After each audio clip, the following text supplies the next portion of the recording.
We're sitting down with Michael Scheuer, the man who had served in the CIA for more than 20 years, up until 2004. At one time, he was the chief of the CIA Bin Laden unit. Then he went and exposed how counter-effective Washington's methods were in the fight against terror. He looked at the U.S. through its enemy's eyes. In fact, it's the title of one of his books called Through Our Enemy's Eyes. I'm very pleased to have the chance to interview you, Thank Mr. you. Scheuer. I'm glad to be here.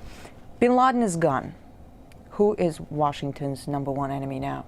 Washington's enemy is an enemy that doesn't exist. We're fighting an Islamic enemy that Washington believes is out to kill us because we have elections, because we're free, because we have women in the workplace. It's an enemy that doesn't exist. It didn't exist when bin Laden was alive. It doesn't exist now. America is being attacked because of its foreign policy in the Muslim world, because of its support for Israel, because of its support for the Saudi police state, because of its presence on the Arab Peninsula. And until we accept that, until Americans can say to each other, whether you support aid to Israel or not, our relationship with Israel is causing this war, we are not going to be able to defeat this enemy. And Israel itself as a country is not the problem. The real problem is the leaders of the Jewish American community in the United States who influence and corrupt our Congress to support Israel when we have no interest there. You imply that the Israeli lobby is dragging the United States into the wars, into Absolutely. the conflicts? They're absolutely dragging us in. Iraq was a war that was proffered or was called for mainly. Then let me ask you this. Yeah. The situation in the region, in the wake of all these revolutions in the Middle East and North Africa, Yes. You can pretty much describe it as turmoil. Turmoil is no good for Israel. Isn't there a contradiction to what you're saying? Well, the American political establishment is caught between two things. They're extremely pro-Israel, and they're almost Marxist in their belief that democracy and the spread of democracy is inevitable in all places, in all peoples, at all times. And so they need to protect the Israelis, but they can't say what is a reality. For example, there is not going to be a democracy in Tunisia or Libya or Egypt that in any way resembles democracy in the West. And yet what they've done is create anarchy. They've created a situation where the only beneficiaries are the Islamists. The guns that have flown out of Egypt, out of Tunisia, out of Libya to the Islamists have been enormous in their volume. And the prisons that were opened in Egypt, Tunisia, and Libya have reinforced the Islamist groups across the world. So their mindless pursuit of secular democracy, at the end of the day, endangers the stability of the region and probably the whole world. Are you saying we're going to see further radicalization of the region? Oh, especially in Africa. Yes, ma'am. The guns that are flowing out of the three places where there were Arab Spring revolts are going to cause problems in Somalia, across North Africa, and in Nigeria. Let's talk about Syria. Yes. Syria says the earth will start shaking if anyone intervenes in their internal affairs. How badly does the U.S. Is the U.S. trying to interfere? Oh, I think we're interfering unconscionably. Until they removed the U.S. ambassador, he was running around the country trying to encourage groups to overthrow the Syrian government. That is not the role of any diplomat, United States or Russian or Chinese or British. We have really very cold-bloodedly urged Syrians to get out on the street knowing that they're going to get shot down by their government. Again, Syria is a country where there is no U.S. interest. Since I was a little boy, we've been afraid of the Syrians, and if you look at the map, it's hard to imagine that little blot of country called Syria could be a threat to the United States. The CIA has reportedly worked with the Syrian opposition for years. Well, I'm not sure we worked with the Syrian opposition. We've certainly worked with the Syrian WikiLeaks government. cables. Well, I haven't. Yeah. Well, then, if it's there, it's there. But our relationship with the Syrians is really a relatively unimportant one. But again, it's another very good example of the dichotomy in the thinking of American leaders.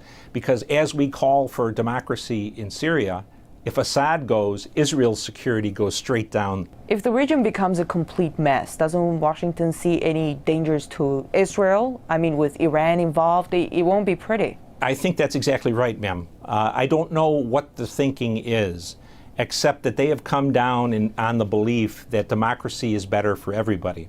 And the truth is, American and Western foreign policy interests in the Middle East have depended for 50 years on the maintenance of tyranny.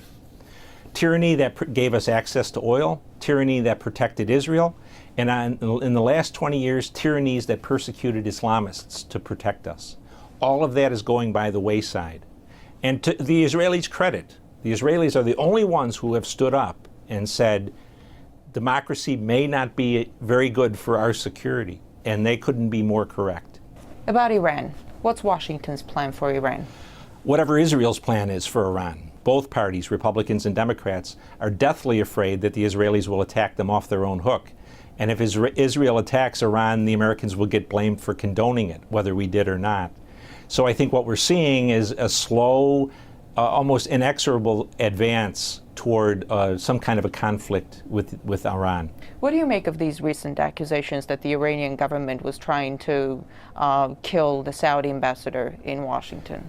I'm not in a position to know whether or not the information was accurate. But when I was a young intelligence officer, I worked against Iran and Lebanese Hezbollah. And I can tell you, in the 90s, they were meticulous in covering their tracks and only using as agents of terrorism their own people. The plot that was described by the Attorney General of the United States is a comic opera. Through a Mexican drug cartel. Yeah, and to believe that the Iranians would risk war with the United States, Israel, and much of NATO to kill a Saudi ambassador who was not even part of the royal family, that's hard for me to believe. Let's talk about Libya.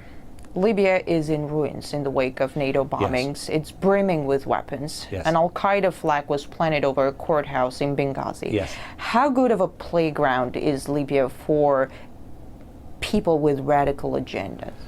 Very strong Islamist presence in Libya.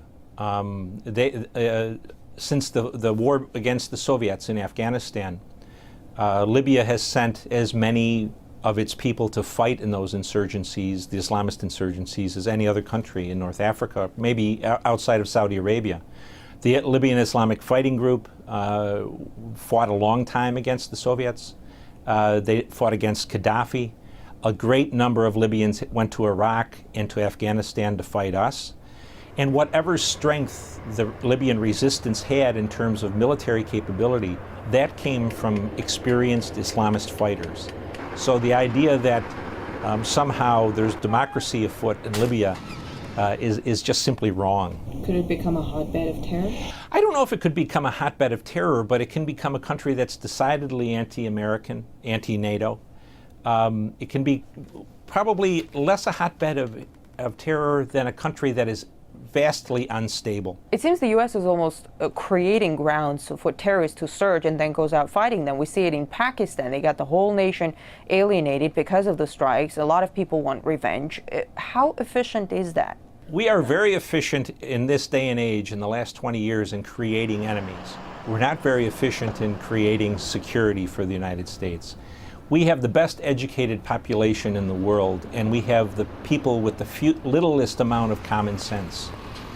How many times have we heard Mr. Clinton, Mr. Bush, Mr. Obama say, this has nothing to do with religion, this is not a religious war, this is a bunch of people who are just madmen. We are definitely fighting a religious war. And until we come to realize that, we are never going to be able to defeat it. In fact, we're encouraging the growth of a new generation of people who are going to fight us. The U.S. is pulling its troops out of Iraq, but at the same time, it's boosting its military presence in the Persian Gulf. More ground troops are planned to be deployed. New drone bases are being built. What do you make of such expansion? It just demonstrates again the ignorance of the United States government in terms of its political leadership about what our problem is in the Muslim world. The key point of formation for al-Qaeda was the presence of U.S. military forces on the Arabian Peninsula. 15 years after they declared war on us, we're now going to take people out of Iraq and put them in Kuwait and Bahrain and Saudi Arabia, reinforcing our presence on the Arab Peninsula, only going to cause us more foes and more enemies in the Islamic world. It's a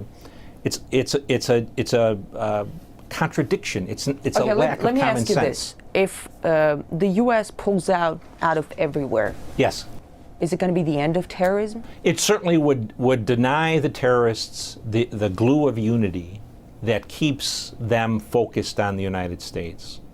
If we weren't the main enemy, they would be attacking Israel, they would be attacking the Saudis, they would be attacking the Moroccans. The war would be And would you say let them attack go. The Israelis and the Saudis? Let them go. Sometimes they say the Chinese will come in. I said, let the Chinese deal with these people for the next 50 years. We've had enough of it. But I think the point is the Americans can't get out. We're dependent on the Saudis to maintain our interests in the world oil market, and the Saudis buy, next to the Chinese, more of our debt than anyone else. So as long as we're side by side with the Saudis and with the Israelis, we're stuck in the Middle East, and America will continue to bleed. Dr. Scheuer, thanks for the interview. Yes, ma'am.